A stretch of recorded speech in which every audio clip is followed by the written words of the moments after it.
Mr. and Mrs. David, Minister Herzog and Mrs. Herzog, Professor and Mrs. Klafter, honored laureates and guests, ladies and gentlemen, shalom, good evening, and welcome to the 2010 Dan David Prize Award ceremony. We celebrate tonight the 9th anniversary of the Dan David Prize. The concept of the three-time dimensions serves as the framework within which the Dan David Prize activities take place.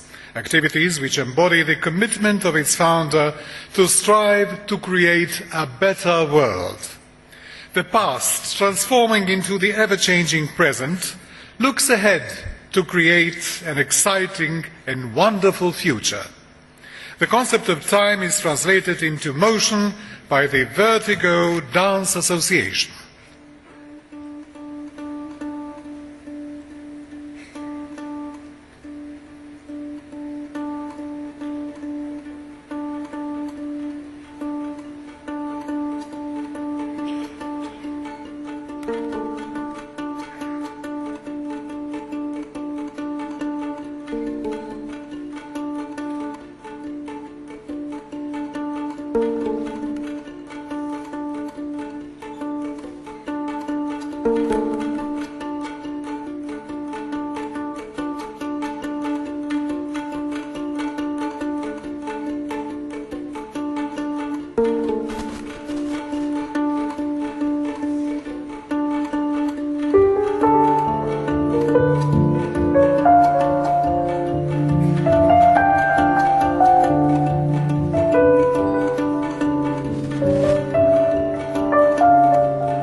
Thank you to the Vertigo Dance Association. It is an honor to call upon Professor Joseph Klafter, President of Tel Aviv University, to open the ceremony.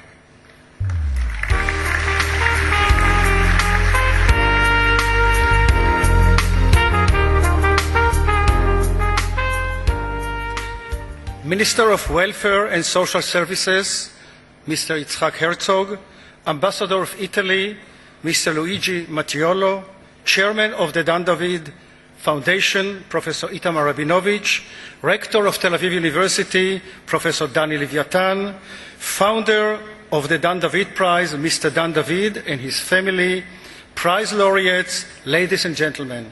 Rewarding achievement is always uplifting for both sides. The prize winners tonight are receiving major recognition for their life's work, and we, who are here to honor them, we leave the ceremony inspired by their successes. Rewarding achievement is also a key component in the university meritocracy.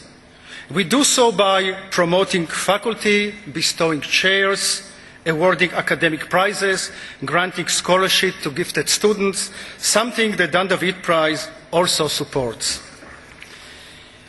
But beyond encouraging achievement in our own and next generation, the Dan David Prize and Tel Aviv University are linked in another way.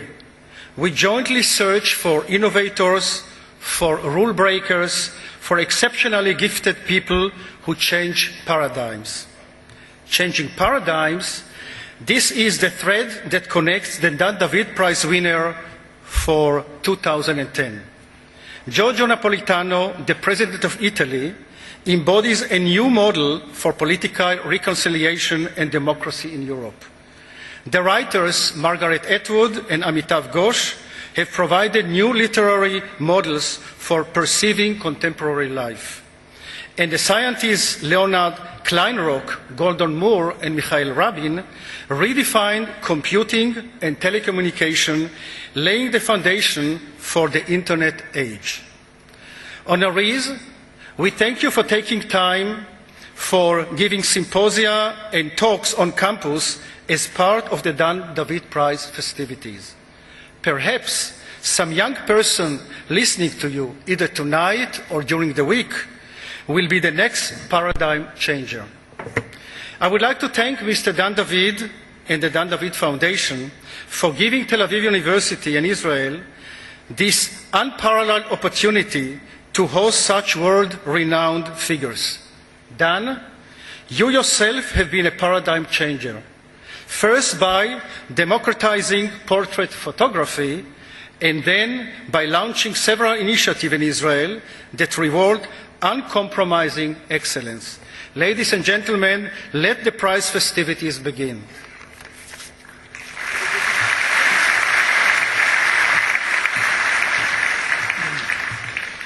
Thank you very much, Professor Klafter. Unfortunately, Mr. Shimon Peres, President of the State of Israel, is unable to attend this ceremony this evening. As you know, he is in Russia now. He has, however, sent his greetings to this distinguished audience, and I'll read it out to you. Mr. Dan David, Professor Klafter, distinguished laureates, honored guests. I deeply regret being unable to attend the 2010 Dan David Prize Award ceremony, but want to convey my heartfelt congratulations to recipients of this prestigious award. Three vital elements are at the core of the global environment in which we live today and essential for the building of a better tomorrow for all: democracy, culture, and science and technology. The recipients of this year's Dan David Prize are outstanding representatives of those fields, significantly contributing to the quality of our lives and to the shape of our future. President Giorgio Napolitano greatly enhanced the cause of democracy for the benefit of his people. Margaret Atwood and Amitav Ghosh enriched our lives through their literary skills and ability to bring social and moral issues to the fore. Professor Leonard Kleinrock, Dr. Gordon Moore, and Professor Michael Rabin have made unique contributions in the world of advanced technology, opening unimaginable opportunities and applications. Their achievements represent progress for our societies. I extend my best wishes to Mr. Dan David and to the 2010 laureates, wishing them every success in their future endeavors. Signed, Shimon Peres.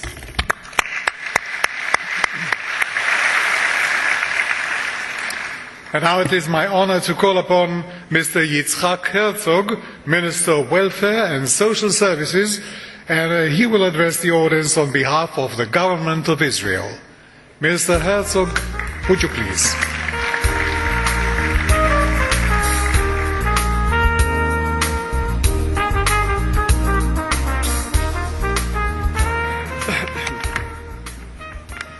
Professor Joseph Klafter, President of Tel Aviv University, and Mrs. Klafter, Mr. Bobby Goldberg, Chairman of the Board of Governors, Tel Aviv University, Mr. Dan David and Mrs. Gavriela David, distinguished ambassadors, distinguished honorees of the Dan David Prize, ladies and gentlemen, guests. I'm very honored to stand here tonight on behalf of the government of Israel to congratulate you, the recipients of the Dan David Prize, in this very distinguished and leading academic institution and center of learning, knowledge and thought, Tel Aviv University. This year, 2010, we officially mark 150 years to the birth of Dr. Theodor Herzl, the founder of the Zionist movement, which led to the creation of our state, the State of Israel. Herzl foresaw the worst atrocity in history, which was solely aimed at annihilating the Jewish people, the end of which we are marking today, 65 years ago. And he had also envisioned and laid down the guidelines for the Jewish homeland, which will be the beacon for humankind, deriving from the unique past of its people towards a future of excellence in all fields, scientific research, and the advancement of humanity at large. Indeed, the vision of the founder and benefactor of this prize, Mr. Dan David, exemplifies the vision and dream of Herzl, and especially the uniqueness of the time dimension, especially as it pertains to Israel and its story. Allow me, therefore, to express a sincere vote of thanks to Mr. Dan David and his wife, Mrs. Gabriela David, for their unique enterprise with Tel Aviv University.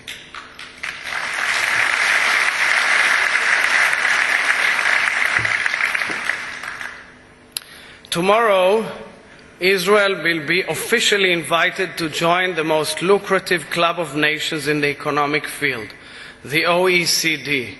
This says something about our achievements as a nation. As the first Israeli official to set foot last week in the Israeli pavilion at the World Expo exhibit in Shanghai, I could not but think of Dr. Herzl's vision.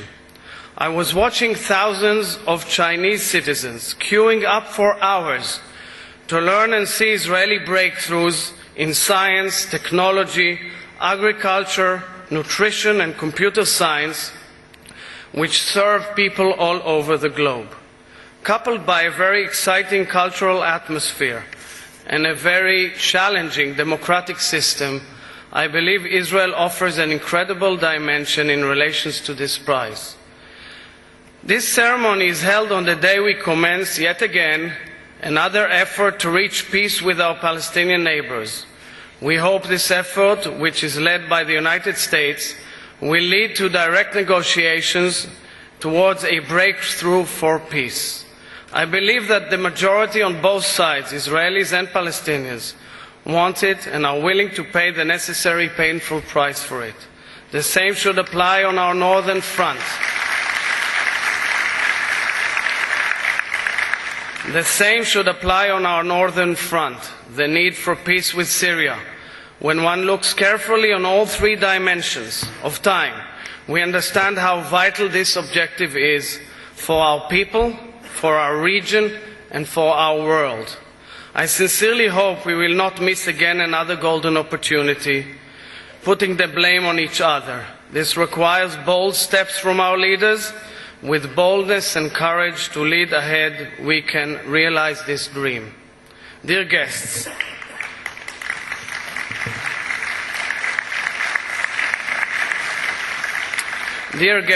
Herzl's vision combined universal values with Jewish humanistic values. Those values stemmed from Jewish sources throughout the ages, and they served great breakthroughs of civilization in all spheres of life. One can mention Sir Isaac Newton's laws of motion, which were based on Hebraic sources, or mention the political schools of thought advocating economic social equality, which stemmed from the portion of the Bible which we actually read this week. My late grandfather, the first chief rabbi of Israel, Dr. Isaac Halevi Herzog, a Jewish scholar and a scientist, wrote over 80 years ago that Jewish thinking points out simultaneously to what he termed as man's smallness and greatness. And I quote, "Man is at once great and small. Viewed from the physical aspect, how small is he? The home of brick and mortar which he builds for himself is much more enduring. The very stones in the street upon which he treads will by far outlast him. This tiny mite we call man, whom a chill or a pin brick can demolish and reduce to dust, has evolved a civilization wonderfully rich and complex, has forced nature to yield him up some of her secrets, has produced inventions which seem to rival works of nature herself." He added that man must therefore always be humble, must refrain from arrogance, and concluded, and I quote, "that you are at once small and great, and it is under the sense of this dual nature of your smallness and greatness at the same time that you must regulate your life and conduct." We are indeed reminded of this lesson and conclusion daily as we watch with awe the impact of the volcanic eruption in Iceland or the collapse of leading economies in Europe. These are lessons that apply to us all. These are lessons that direct us to understand our smallness as individuals and pursue our greatness towards all of society. You, our very distinguished honorees, have applied and are applying this very lesson. You taught us and the whole world what greatness is all about. You have shown pursuit of excellence, innovativeness, and dedication to all of humanity, each one of you in his or her field. You understood in your own humble way how to serve humanity and how to learn from the three dimensions so that we all benefit for a better world. Your endeavors focused on attending to the needs of the individual and his role in society, the individual who feels at times fatigued, crushed, excluded, unattended to, with huge forces surrounding him, feeling at times so small. You showed this individual that greatness is all about thinking big for the well-being of fellow men and women. For your greatness, dear honorees, we are indeed very grateful. For your greatness, we salute you here tonight. In conclusion, I would like to wish you, Mr. and Mrs. David, the leadership of the university and its faculty, and especially you, distinguished Dan David Prize recipients, that you continue with your contribution to humanity and society with great success for many more years to come. Thank you very much.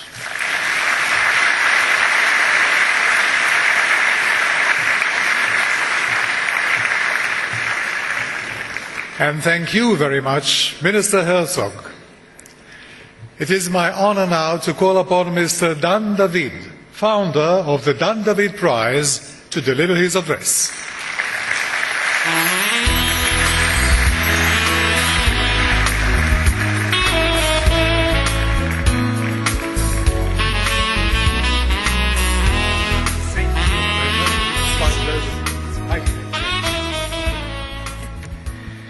Honored guests, Minister Herzog, ambassadors, laureates of the 2010 prizes, dear friends.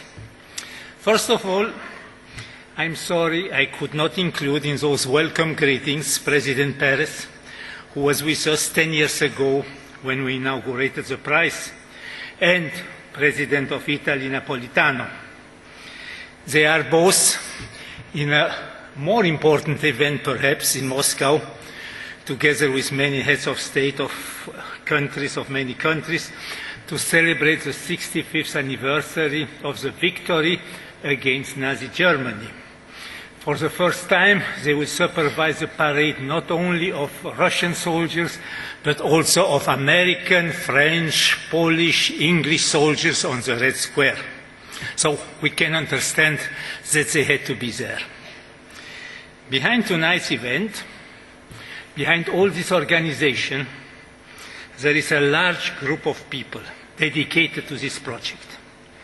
And I would first of all like to thank all those involved, including but not limited to Professor Josef Klafter, President of Tel Aviv University and Chairman of the Prize Board, Professor Itamar Rabinovich, the Chairman of the Dan David Foundation, who was with us from the beginning 10 years ago, all members of the International Board of the Prize and members of the review committees originating from all the world, Mrs. Madar Fisher, Director of the Prize, Professor Itzhak Witz, its scientific advisor, and so many, many others. They and many others continue each year to do a wonderful work in meeting the main goal of the prize, promoting human achievement in all fields, in a broad matter, learning from our past, building our present, and dreaming our future. Tonight, we celebrate the main winners of this year's prizes.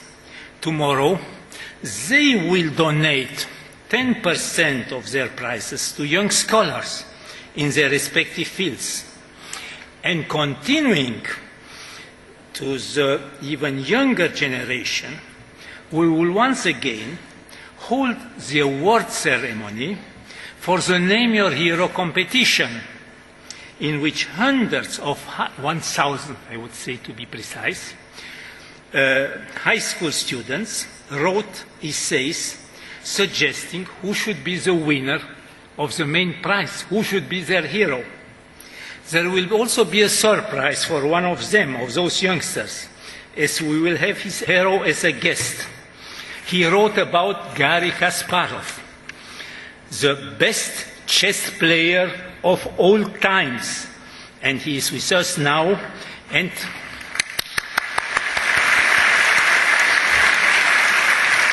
he will play a simultaneous game against 30 tomorrow afternoon. You are all invited. Certainly, the result will be 30-0. I don't say for whom. Don't forget, please, to send us for next year prizes 2011, your candidates. And I can mention to you that the focus fields for next year will be, for the past time dimension, evolution, present time dimension, cinema and society, and for the future time dimension, aging, facing the challenge. It's a big challenge to age. And I will now introduce a small personal note as I was thinking about it, and it's not in my speech. Allow me to remember that until 50 years ago, I was behind this camera. Like this young lady, Michal, I met her 20 or more years ago. And 50 years ago, I decided not to stay anymore behind the camera, but to manufacture the cameras. I abandoned the art of photography for the industry of photography, despite the fact that my wife told me, don't do this, you could become another Robert Capa or Henri Cartier-Bresson. So here I am. You can judge if I took a good decisions those 50 years ago.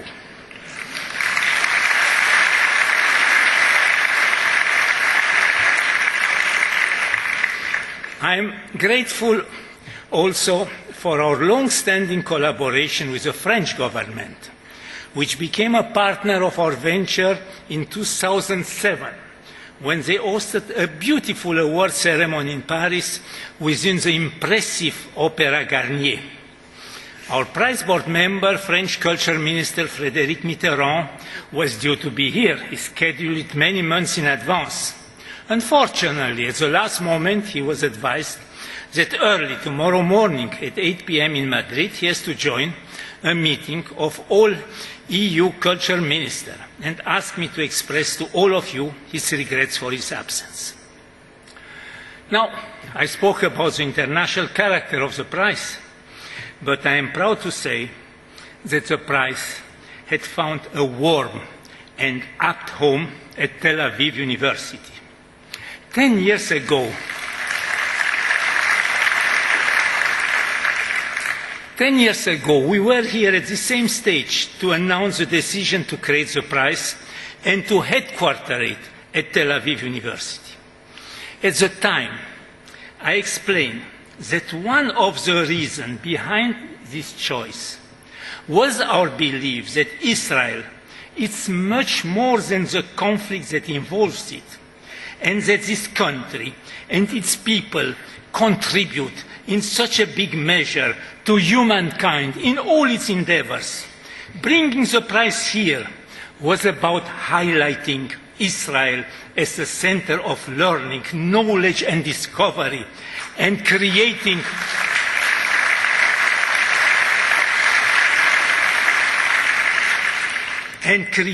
connections with those around the world who dedicate their lives to similar goals. We felt and continue to feel that increasing ties and mutual understanding can only help in fostering the dialogue necessary to bring peace to Israel and its neighbors. And yet, despite this, Israel is increasingly the target of an international campaign to boycott it politically, economically, and also culturally, an effort that this year included pressures on some of our laureates not to accept the prize and not to attend the ceremony. We believe that such a campaign is unfortunate because it is a wholesale rejection of Israel's rich culture and multifaceted society, and indeed of its right to continue as its safe existence. It is counterproductive. It's a refusal to commit to any kind of dialogue, rather than a criticism of the actions taken by the Israeli government. I am happy that our laureates have chosen not to follow this path, that they join us today with an open mind, the inquisitiveness and the spirit of friendship that mark all men and women of the sciences and of the letters. And in this spirit, I hope your visit, dear laureates, will be fruitful and enjoyable, and that we shall all learn something from each other. Bruchim habayim, welcome. Thank you.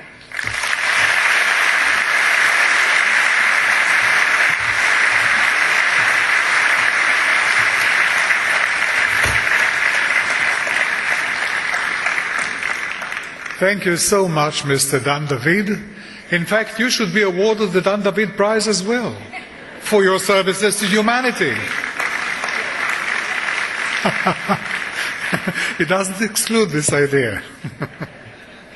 Ladies and gentlemen, the selected field for the pastime dimension is March Towards Democracy.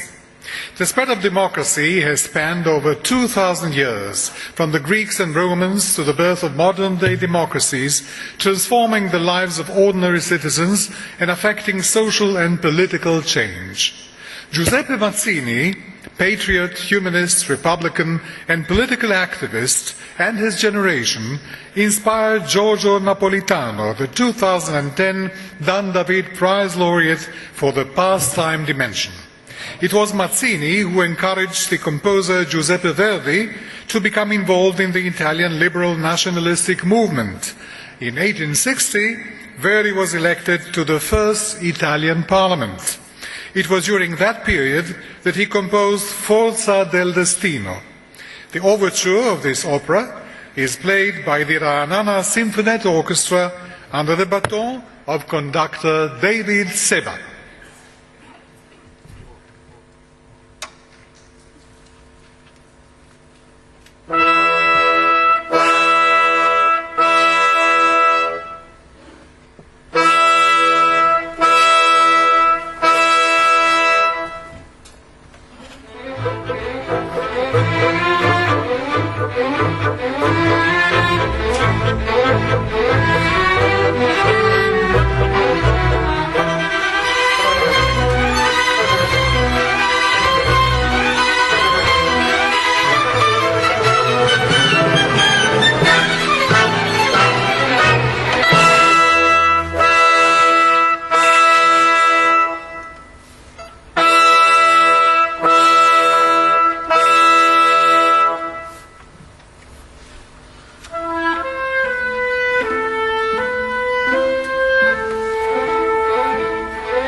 Many thanks to Ra'anana Symphonet Orchestra. The International Review Committee, chaired by Professor Shlomo Avineri, Department of Political Science, the Hebrew University, has selected Giorgio Napolitano, President of the Republic of Italy, as the laureate of the 2010 Dan David Prize for the Pastime Dimension.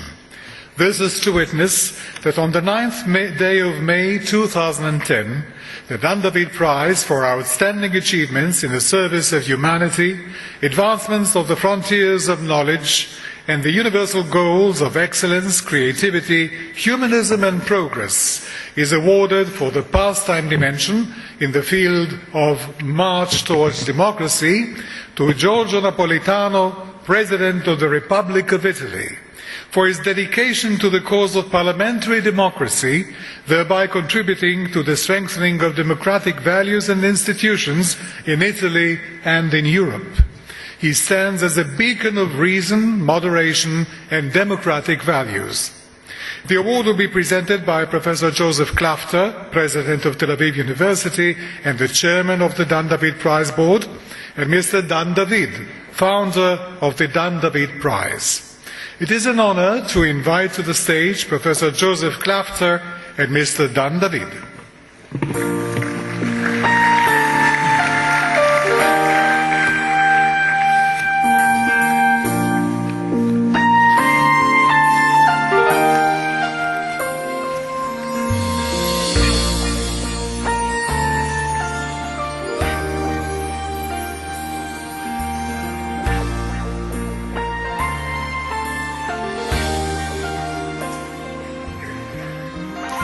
As President Giorgio Napolitano was unfortunately unable to attend due to unexpected official obligations, I now have the honor to invite to the stage the Ambassador of Italy in Israel, His Excellency Luigi Mattiolo, who will receive the prize on behalf of President Napolitano. Your Excellency.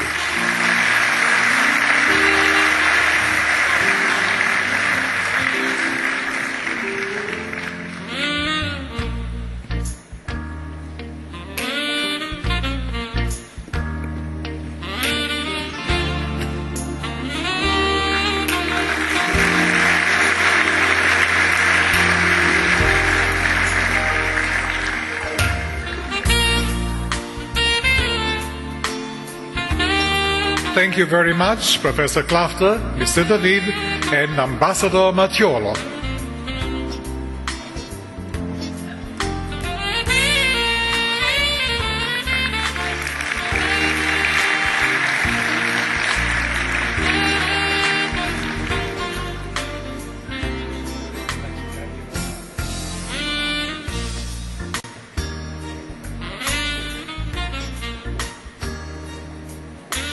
Ladies and gentlemen, the short video address by President Giorgio Napolitano will now be shown.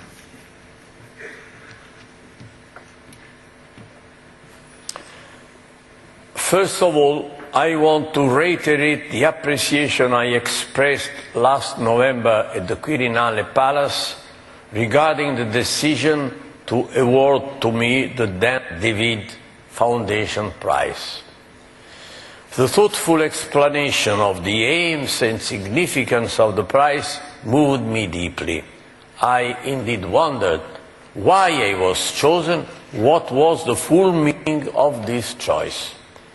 I obviously felt and still feel that I owed this great honor not only to myself as a person long involved in public life, but to what I may be considered to represent as President of Italy, as well as a political and institutional figure deeply committed to the great enterprises of building a united and peaceful Europe.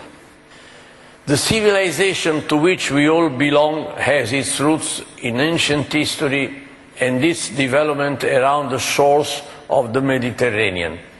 Two cities, Jerusalem and Rome, played indeed a very special role which has been long recognized by all. Jerusalem, the city which in its very name speaks to us of peace as a supreme value for all times and for all nations, and which gave the whole world the great universal dreams of Jewish prophetic thought, and Rome as the cradle of civilization in the West, the original source of a long and ever-renewing process of creation of humanistic values, finally embodied in those ideals of freedom, democracy and fraternity which have been recognized as supreme by all nations.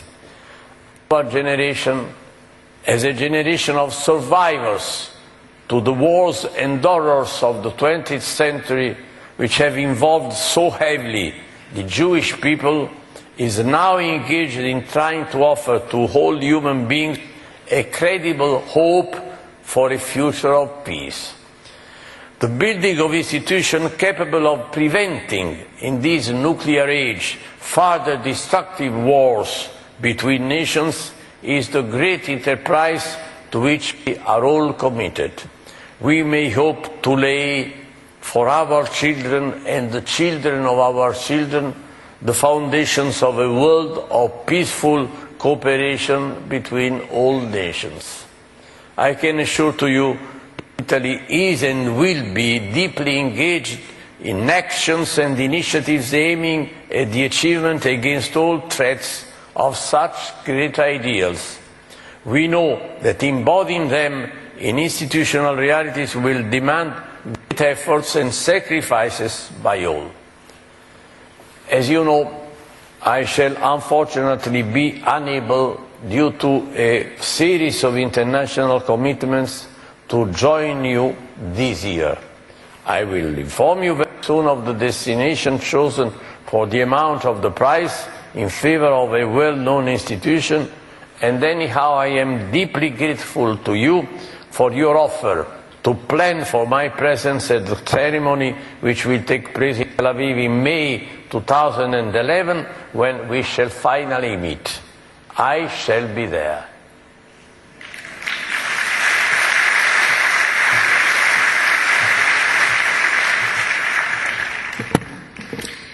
The selected field for the present time dimension is literature rendition of the 20th century. The 20th century was marked by turbulent events, revolutionary scientific discoveries, and dramatic technical innovations.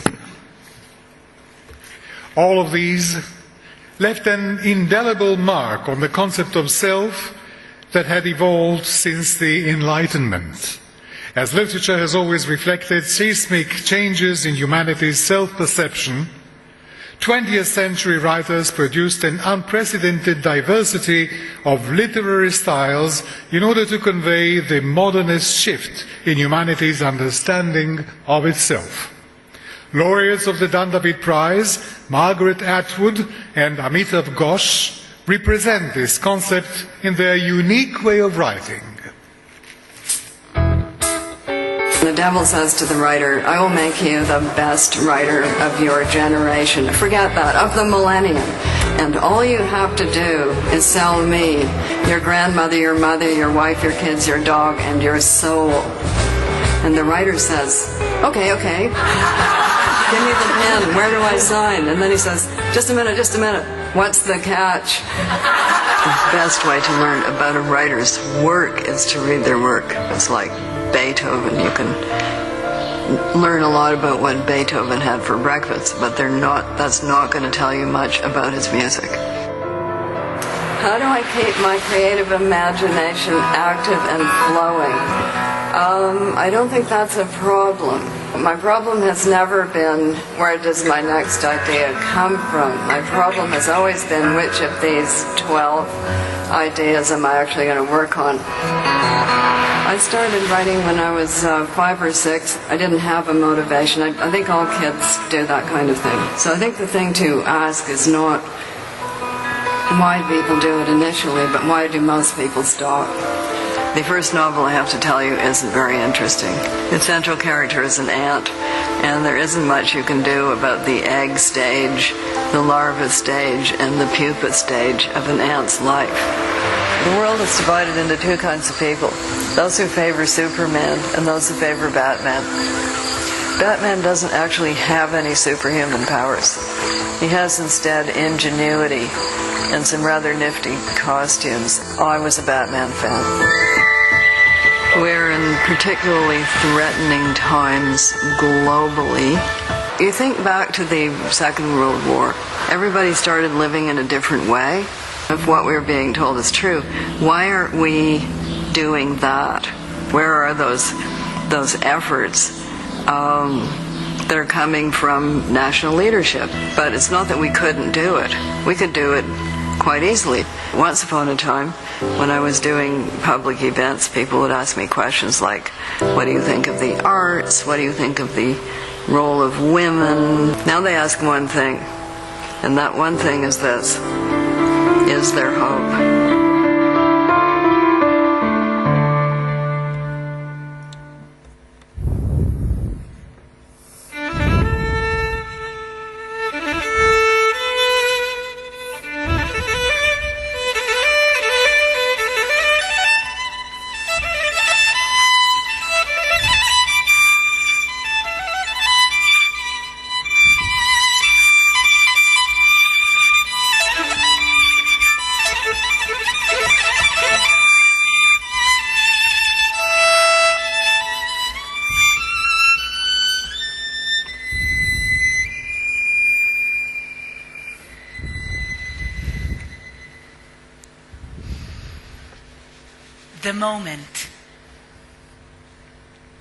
The moment when, after many years of hard work and a long voyage, you stand in the center of your room, house, half-acre, square mile, island, country, knowing at last how you got there, and say, I own this,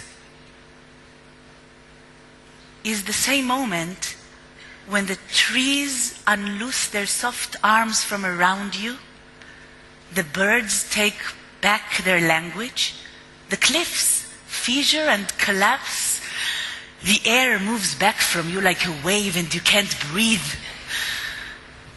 No, they whisper. You own nothing. You were a visitor, time after time, climbing the hill, planting the flag, proclaiming, we never belonged to you. You never found us. It was always the other way round.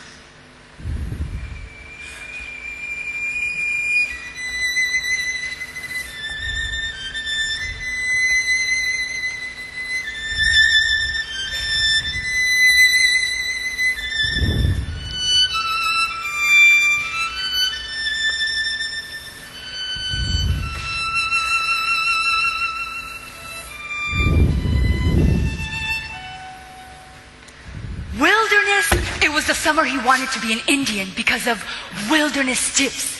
He used to sneak out this book off the shelf and take it outside behind the woodshed and turn and return the pages.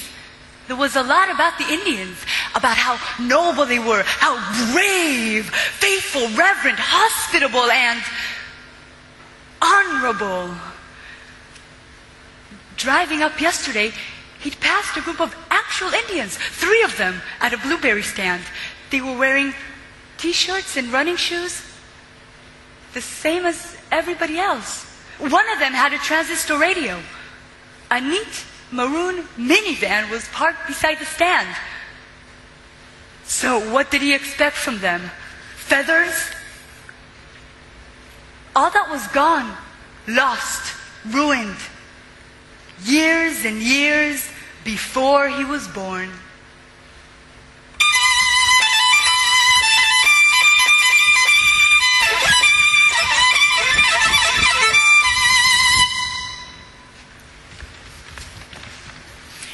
The year of the flood.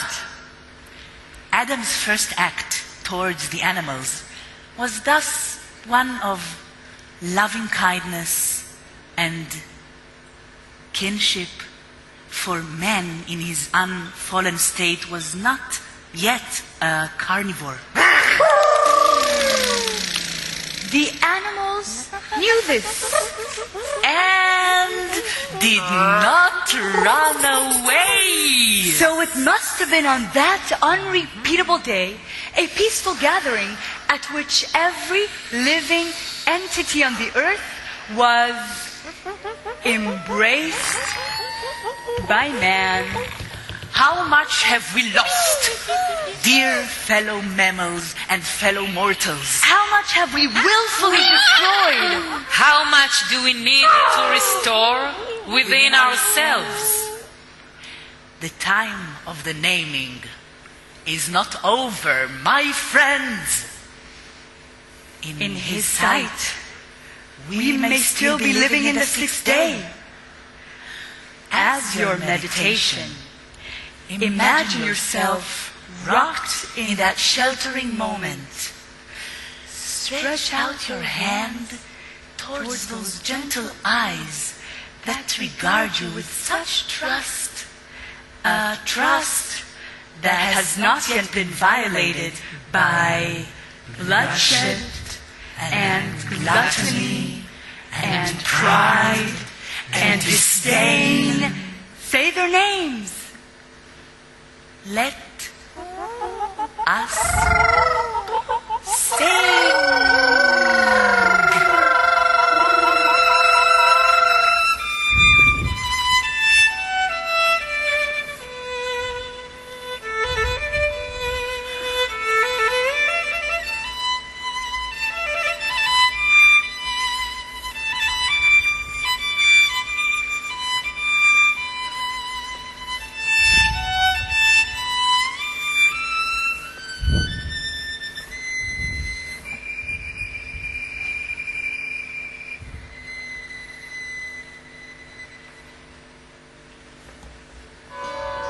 I think the main thing that writers need, really, is to work hard. Balzac said, ceaseless work is the law of art. To create a simple sentence is really the most difficult possible thing. To create that sort of simplicity of line, to create a line that communicates is so incredibly difficult. And the more I do it, the more I realize how very, very difficult it is. And the more I appreciate, other writers. It always amazes me when I see critics, savaging someone's book, because to me, in the end, just being able to write at all is the real miracle, There are two ways you can look back on the past. One is you look back on it and say, this was good and this was bad. But to me, in the midst of all the terrible things that were happening around us, people managed to find, they've managed to find resilience, and not just clinging on to life, but actually transforming it into something joyful. The way I write is actually, it's pretty much, I get to my desk by about 9 or 10 in the morning, and I work through till, 4 or 5. A novel is like a marathon, It goes on over 3, 4, 5 years. And you do need long, long periods of concentration. It's a very meditative process for me. It's a process of being able to clear my mind, It's a process of being able to shut out all the noise that intrudes from the world. Just going out for dinner at night can put me out completely. India's history is a history so filled with suffering. It's just the texture of life in India. People are at once completely in one way, completely gritty, completely practical, completely ordinary. And at the same time, in their heads, there's things are happening. There's these extraordinary sorts of strivings and visions and dreams and all sorts of things going on. And I wanted to get a sense of that, because in some way, I guess that's the texture of my life too.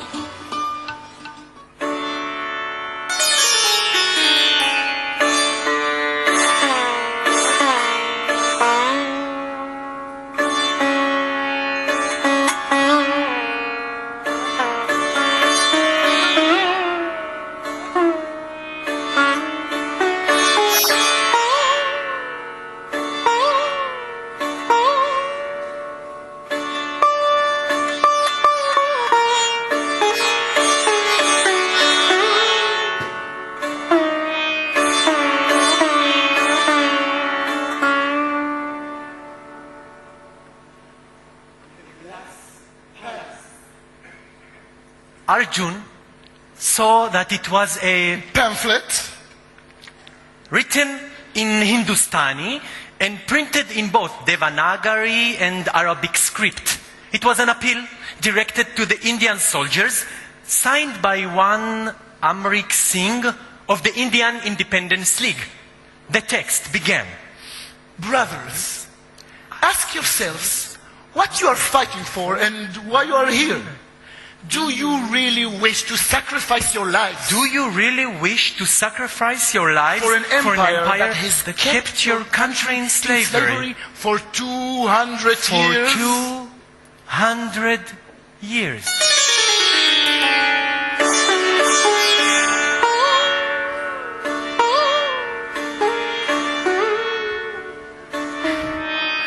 Sahib, he said to Arjun, "Can I ask you the meaning of an English word?" Yes, what is it? Mercenary. What does it mean? Mercenary. Mercenary. Arjun started in surprise. Where did you hear this word? Thinking quickly, Arjun embarked on an explanation. Mercenaries were merely soldiers who were paid for their work. He said, in this sense, all soldiers in all modern times were mercenaries. This seemed to satisfy Kishan Singh, but it was Arjun himself who now came to be troubled by the answer he had given his batman. If it were true, and it undoubtedly was, that all contemporary soldiers were mercenaries, then why did the word have the sting of an insult? Why did he feel himself smarting at its use? Was it because soldiering was not just a job after all, as he had taught himself to believe that to kill without conviction violated some deep and unalterable human impulse?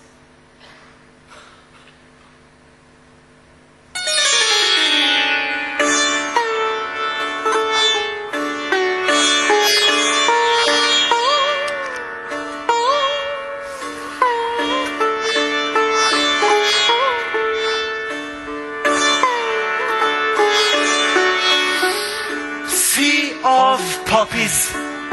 This was Zachary's first experience with this species of sailor. He had thought that Lascars were a tribe or nation like the Cherokee or Sioux. He discovered now that they came from places that were far apart and had nothing in common except the Indian Ocean. Among them were Chinese and East Africans, Arabs and Malays, Bengalis and Goans, Tamils and Arakanis. Although startled at first, Zachary soon found himself speaking to the Sarang with an unaccustomed ease. It's as if his oddly patterned speech had unloosed his own tongue. "Sarangali, where are you from?" he asked. Sarang Ali Blondi Rohingya, from Arakan side. "And where did you learn that kind of talk?" Afyum ship. Came the answer. China side. Yankee Jinlum Alotim talk so fashion. Also Mitchman, like Malum Zikri. "I ain't no midshipman," Zachary corrected him. "Sign on as the ship's carpenter." Never mind, said the Sarang in an indulgent paternal way. Never mind, alo same. Malum Zikri soon become Puka Jinlum. So tell no. Catch your wife.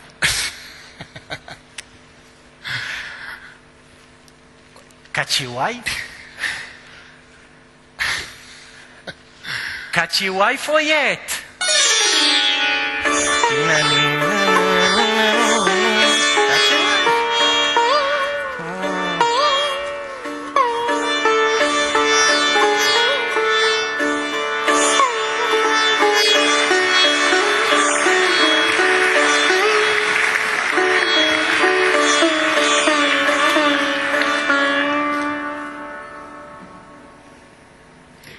Many thanks to the Ruth Kanner Theatre Group, to Hadar Boxer, sitar player, and to Nitai Tsuri, first violinist of the Ra'anana Symphony Orchestra, for his rendition of Vaughan Williams' The Lark Assembling. The International Review Committee for the Present Time Dimension, chaired by Professor Eric Sundquist, Department of English, UCLA, has selected Margaret Atwood and Amitav Ghosh as the laureates of the 2010 Dan David Prize for the Present Time Dimension. This is to witness that on the 9th day of May 2010, the Dan David Prize for Outstanding Achievements in the Service of Humanity, Advancement of the Frontiers of Knowledge, and the Universal Goals of Excellence, Creativity, Humanism and Progress is awarded for the present time dimension in the field of literature rendition of the 20th century to Ms. Margaret Atwood for versatile and prolific writing which has explored both national and transnational issues such as colonization, feminism, structures of political power and oppression, and the violation and exploitation of nature, and for a literary work which has enabled the emergence of a defined Canadian identity. The prize also is awarded to Mr. Amitav Ghosh for his novels, which offer a panoramic treatment of 20th century history from a post-colonial perspective and a transnational understanding of the self, seen as the intersection of the many identities produced by the collision of languages and cultures. It is an honor to invite to the stage to present the award Professor Joseph Klafter, President of Tel Aviv University and the Chairman of the Dan David Prize Board, and Mr. Ariel David, member of the Dan David Prize Foundation. Gentlemen.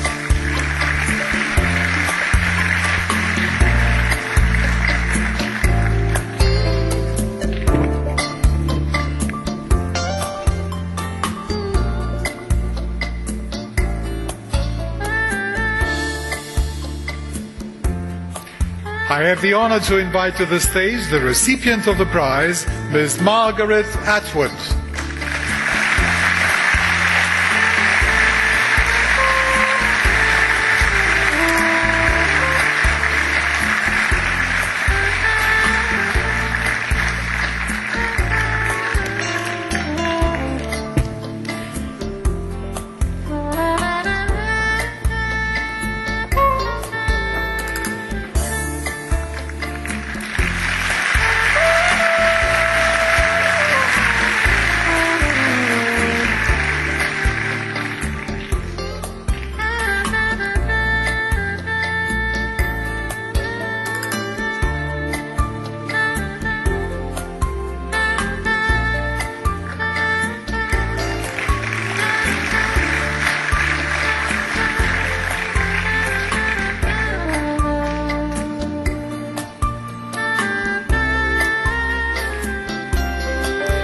I now have the honor to invite to the stage the recipient of the prize, Mr. Amitav Ghosh.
As the laureates asked to address the audience together, I'd like to ask Ms. Margaret Atwood and Mr. Amitav Ghosh to remain on stage. And thank you very much, Professor Klafter and Mr. David.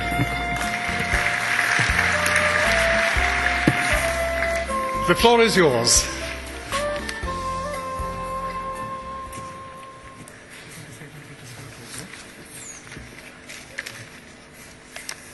Thank you very much. We're very happy to be here at this extremely important moment of your history. And we wish you the very best of luck in the coming months.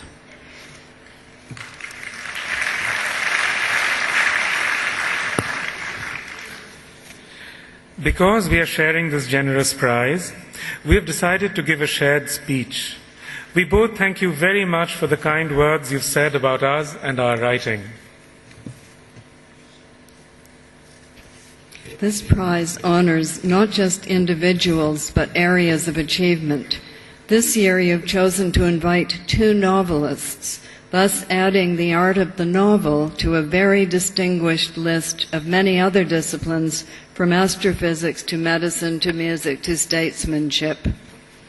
One of us comes from India, the other from Canada. Neither country is lacking in historical bloodshed and in present-day inequities. Neither of us can afford to be self-righteous. Both of us were urged by some people and groups not to come to Israel on this occasion. We were told that no artist should attend any cultural event here, no matter how hopeful and moderate such an event might be, considering the unequal, unjust, and harsh and dangerous conditions of the Palestinian people in the occupied territories. When we said that we were very sympathetic, but we felt the urgent necessity of keeping doors open, as do several organizations we work with, we were informed that we were deluded and worse. But novelists are stubborn. When young, they refuse to give up novel writing, despite the worried advice of their families. The more we were told to turn our backs, the more we wanted to see and to speak for ourselves. Propaganda deals in absolutes, in yes and no. But the novel is a creature of nuance, of perhaps, of maybe. It concerns itself not with gods and demons, but with mortal people, with their flawed characters, their unsatisfactory bodies, their sufferings, their limited and often wrong choices, with the dubiousness of their own actions and the unfairness of their fates. Writing a novel often requires you to see life through the eyes of those you may not agree with. It is a polyphonic form. It pleads for the complex humanity of all human beings. The public territory the novelist defends is very small, even in a democracy. It's the space of free invention, of possibility. It's a space that allows the remembrance of what has been forgotten, the digging up of what has been buried. Worldwide, novel writing is under constant pressure, both from political groups who want to co-opt it and from powerful governments who'd like to silence it. Around the world, novelists have been shot, imprisoned, and exiled for their failure to toe somebody else's line. But they continue to write stories. Perhaps this vocation of ours will soon be obsolete, for coming towards us is a frightening change in our planet. Floods and droughts, deserts and famines and epidemics, will they draw the world into ever more destructive conflicts? Or will we band together freely in order to help one another, as so many organizations and religious groups and environmentalists and scientists are now doing? We are both here as an act of good faith because we believe that there are many people here and around the world who think as we do. Hope is not out there apart from us.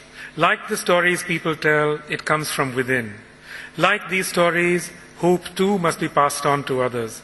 Give up hope and we are lost indeed. Thank you. Thank you. That is so beautiful. So beautiful.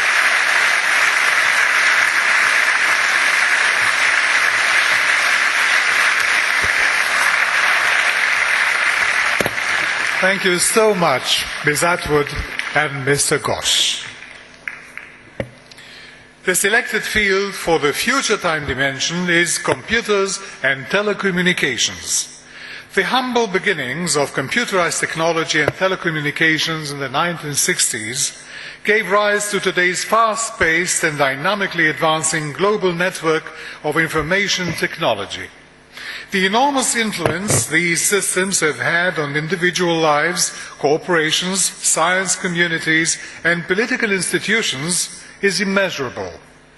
Our laureates of the future time dimension have created the technologies and tools for this evolution.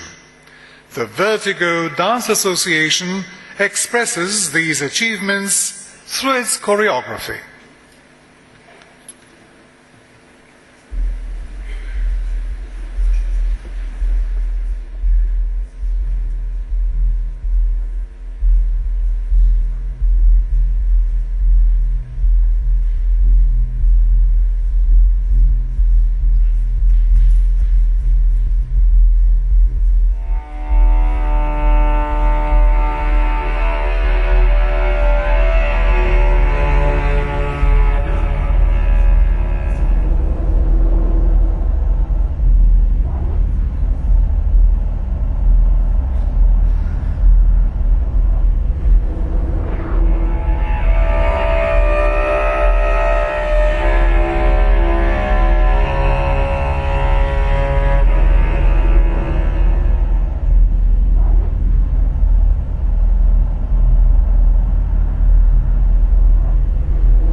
the Vertigo Dance Association. Thank you very much. The International Review Committee for the Future Time Dimension, chaired by Professor Andrew Vitelby, Presidential Professor, University of Southern California, has selected Professor Leonard Kleinrock, Dr. Gordon E. Moore, and Professor Michael O. Rabin as the laureates of the 2010 Dan David Prize for the Future Time Dimension. This is to witness, if you wish to applaud, why not? This is to witness that on this 9th day of May 2010, the Dan David Prize for outstanding achievements in the service of humanity, advancement of the frontiers of knowledge, and the universal goals of excellence, creativity, humanism, and progress is awarded for the future time dimension in the field of computers and telecommunications to Professor Leonard Kleinrock for his seminal research contributions in communication networks, establishing the fundamental principles upon which many of the most important aspects of information communications and the Internet are based. And one day I was reading a Superman comic book, I was probably age 6 or so, and in the centerfold there was a text description of how to build something called a crystal radio. It said all you need is junk that I can find around, and you needed a variable capacitor. I wired it up, and I heard music. I said, what is this? This is magic. And so I decided to find out what it was all about, and I spent the rest of my life pursuing the electronics. I was surrounded by computers at MIT, and I said, you know, sooner or later these machines are going to have to talk to each other. And there was no effective way for them to do that.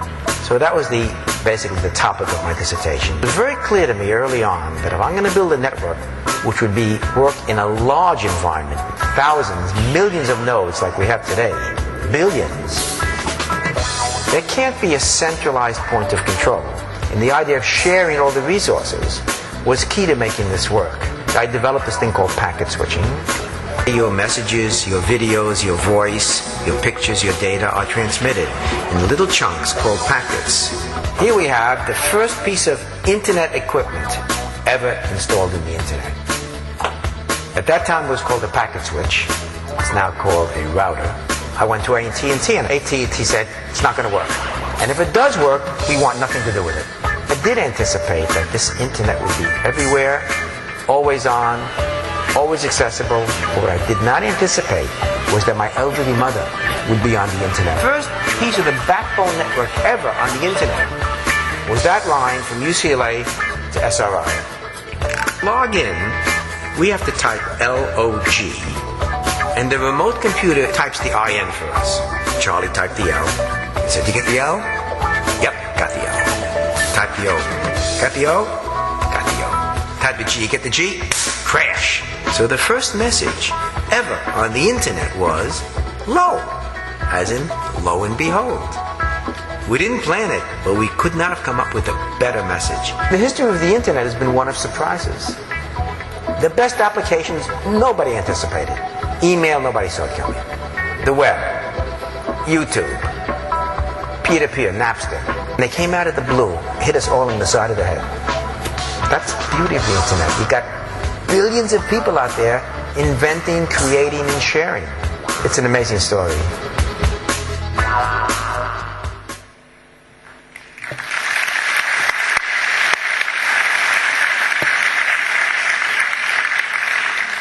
The 2010 Dan David Prize for the Future Time Dimension in the field of computers and telecommunications is awarded to Dr. Gordon E. Moore for his remarkable intuition, leading him to proclaim Moore's Law, which has become the guiding principle for the semiconductor, and for his co-founding of the outstanding microprocessor pioneer, Intel. It's amazing how fast 35 years can fly by. It seems, almost yesterday that we were just a small startup in a building on Wistman Road in Mountain View. During my career, I've seen the industry move from the point where we made single transistors to the point where we now make memory chips with 250 million bits on them and sell them for about the same price. the cost reductions have been phenomenal. And that's what's really allowed electronics to enter everybody's lives. In 1985, the microprocessor was already significant and growing rapidly. Actually, the year that our first 32-bit microprocessor was introduced, the good old 386. The way things were developing on the 386, we thought we had a potential winner in hand. And in fact, that turned out to be the beginning of a very major development in microprocessors for us, really the development of the modern PC. I'll have to admit that the development of integrated circuits has really surprised me.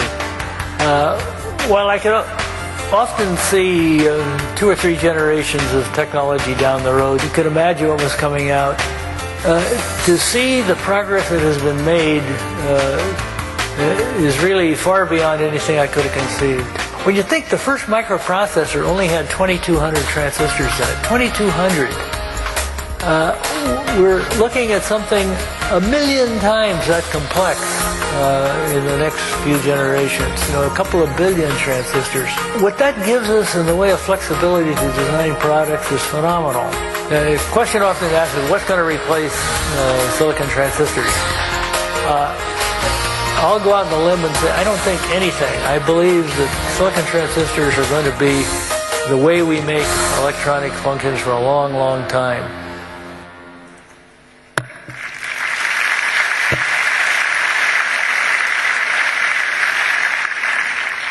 The 2010 Vanderbilt Prize for the Future Time Dimension in the field of computers and telecommunications is awarded to Professor Michael O. Rabin for his research having a major impact on computer and communication technology, in particular for his crucial contributions with respect to improving and protecting privacy in digital communication and creating unbreakable ways to encrypt data.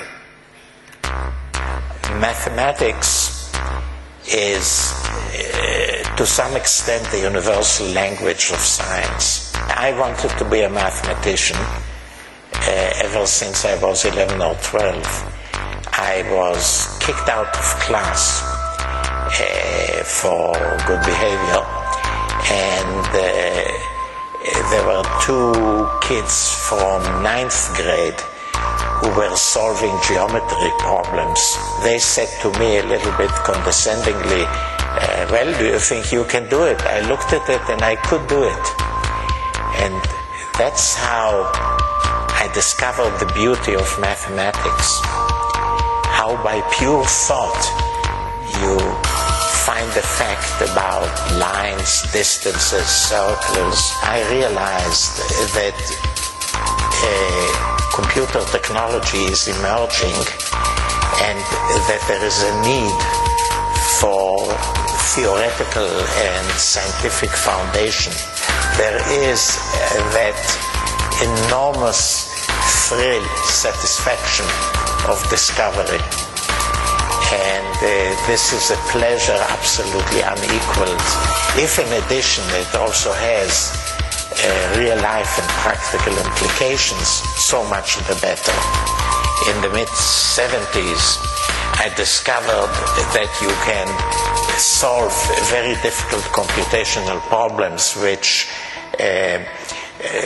seemed to be impossible by use of randomness. This is incredibly mysterious, and I must say that even though I was involved in doing it, I can't really explain why it works. You're sitting there doodling, looking at your computer, and all of a sudden there is a flash of enlightenment, and there you have it. It could take then 20 pages to write down, but the idea that constitutes the solution somehow descends on you almost instantaneously. You have to be open to give and receive love. In work, you have to find the thing to do that makes you happy. Even if I weren't paid for it, I would do the work without pay, because it's so It's so beautiful, satisfying, and also useful.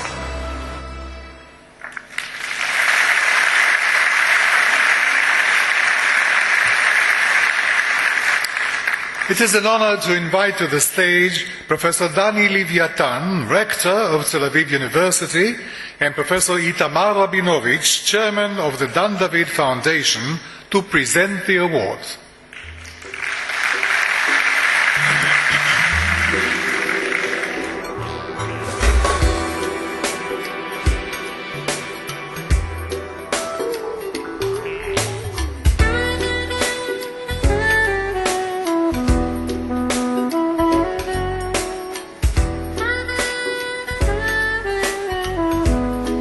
I have the honor to invite to the stage the recipient of the prize, Professor Leonard Kleinrock.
I have the honor to invite to the stage the recipient of the prize, Professor Michael O. Rabin.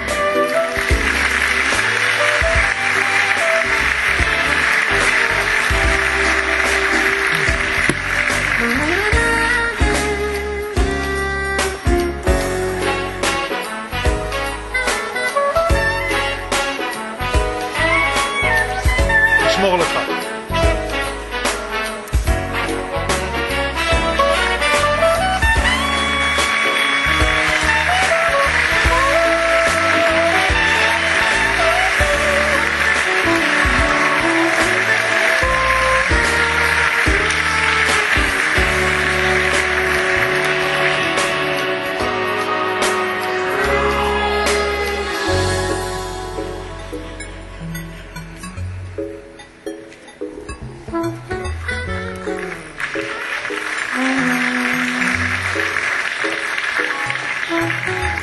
Professor Kleinrock, please join the party for a photo op.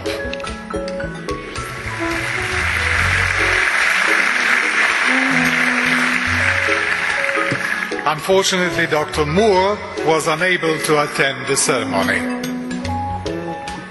I'd like to ask Professor Michael Rabin to kindly remain on stage and address the audience on behalf of the recipients. And thank you, Professor Kleinrock, Professor Leviatan, and Professor Rabinovich.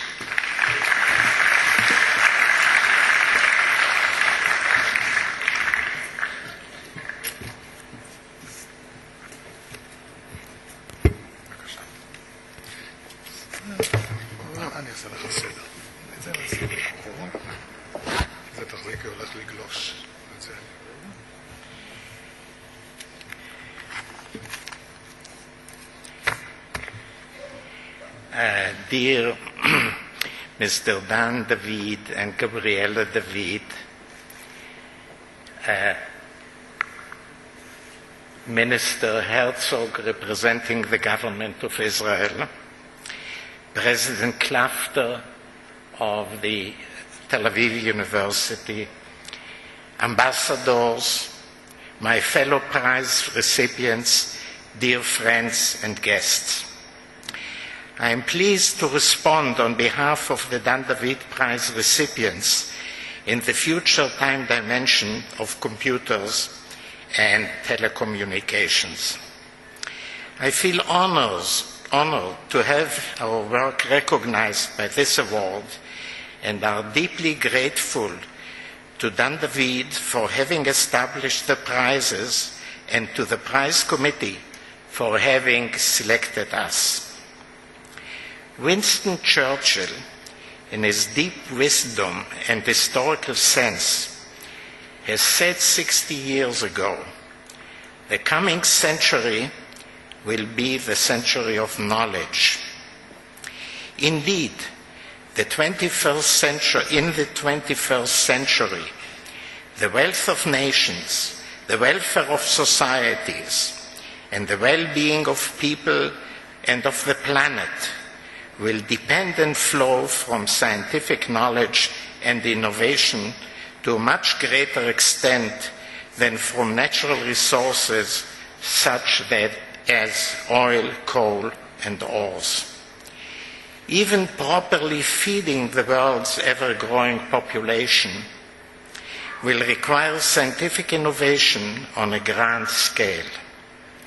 Dan David has exhibited great foresight in including this future time dimension category amongst the awards. We can extend Churchill's characterization by saying that the 21st century will be a century of knowledge, computation, communication, and information. Gordon Moore, a founder of Intel, is the father of successive generations of the most prevalent powerful processors found in every computing device and system. They provide the vast computing power enabling present and future applications of computing and communications. Another indispensable tool in computing technology are efficient algorithms. At the basis of every important computing application lies a suite of efficient algorithms. In the past 3 decades, the use of randomization has very surprisingly enabled fast, practical solutions to significant algorithmic problems.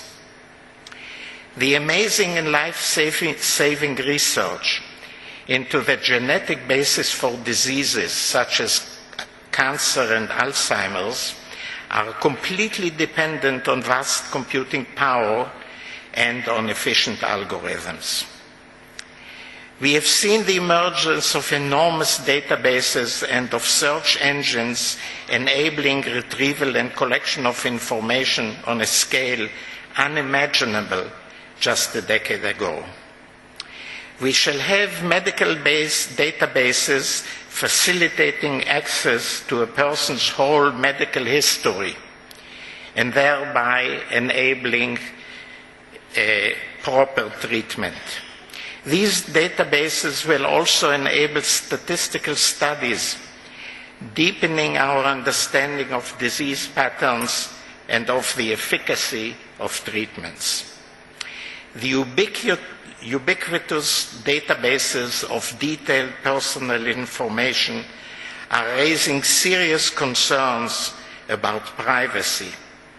Modern cryptographic methods will be a major tool in protecting privacy in the information age. I have known my friend Len Kleinrock for many years, and I have the greatest admiration for his intellect and stellar accomplishments. Here are his thoughts about the new world of the Internet.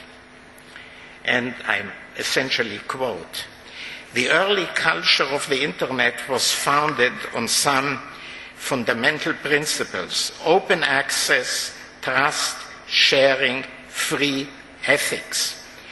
Those principles have served us well for decades in spite of the emergence of its dark side. The secret of the power of the Internet lies in the fact that it embraces and encourages everyone to contribute their creative ideas. Knowledge and work, creative ideas, knowledge and work and make them available to others interactively on the internet. Most everyone in the world now has an equal voice to express ideas and opinions, i.e., the internet is a vital democratizing force. The ability of people all over the world to reach out and form communities of interest has been one of the greatest benefits of the internet. These are the elements that have spawned its tremendous growth.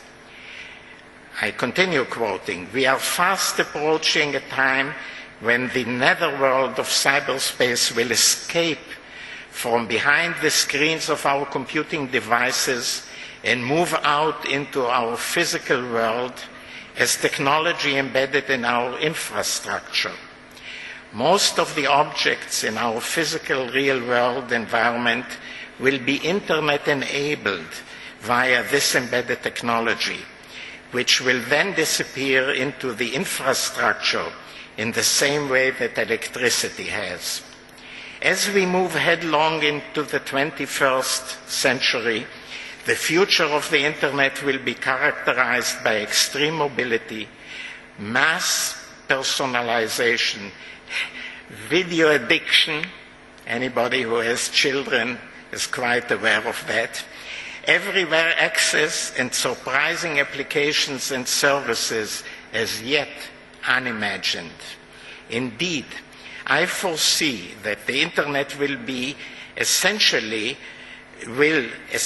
be an invisible infrastructure serving as a global nervous system for the peoples and processes of this planet.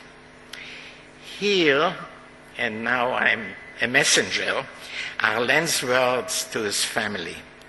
I would like to express my everlasting thanks and gratitude to my wife, Stella, who has provided inspiration, support, love, and wisdom to me, to my parents who tolerated my science experiments spread all over our cramped apartment, to my children who had to share with me with my work, and to my grandchildren who bring me joy untold in my later years. Now again, as to myself, I want to acknowledge, first of all, my debt to some of the greatest intellectual giants of the 20th century. Reading Alan Turing's papers on computation and computability is what prompted me to turn from the purest of mathematics into a theory of computation which later on became computer science. I went to Princeton University and I did my PhD with Alonzo Church. And then on the basis of that thesis was invited by Kurt Gödel to spend a year at the Institute for Advanced Study, at which time I had weekly meetings with Gödel. Alonzo Church, Alan Turing, and Gödel were the three people who initiated and formulated the theory of computation. Finally, and most importantly to me, dearest Ruth, my beloved Tal, Sharon, Boaz, and Yoram, our wonderful grandchildren, my beloved sister Miriam and her husband Moshe, our love too and support of each other are what makes everything possible, meaningful, and worthwhile. Thank you very much for your patience listening.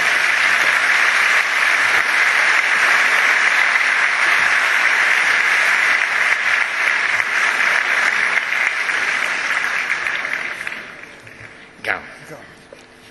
תודה רבה. איך אני יורד פה? אני לא רואה בדיוק. Thank you very much, Professor Rabin, for sharing your thoughts with us.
Thank you again, the Ra'anana Symphonette Orchestra and conductor David Seba for his performance of the Coronation March from Giacomo Meyerbeer's opera, The Prophet.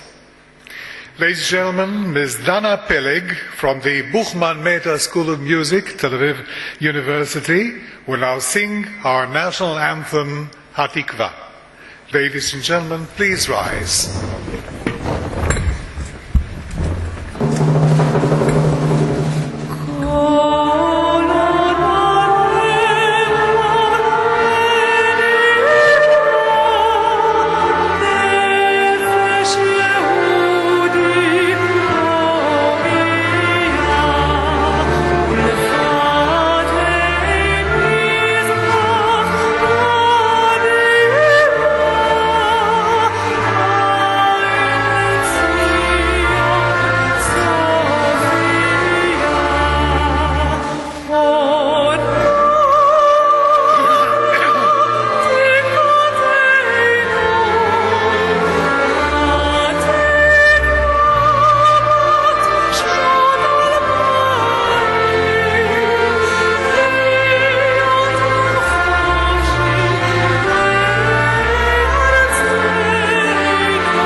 Ladies and gentlemen, this concludes the 2010 Dan David Prize ceremony, award ceremony. Please, first of all, thank you very much for taking part in this ceremony. You are all cordially invited to join us for refreshments in the entrance lobby. Those of you using earphones, please return them to the reception. Thank you once again, and good evening to you all. Erev Tov, Kol Tov.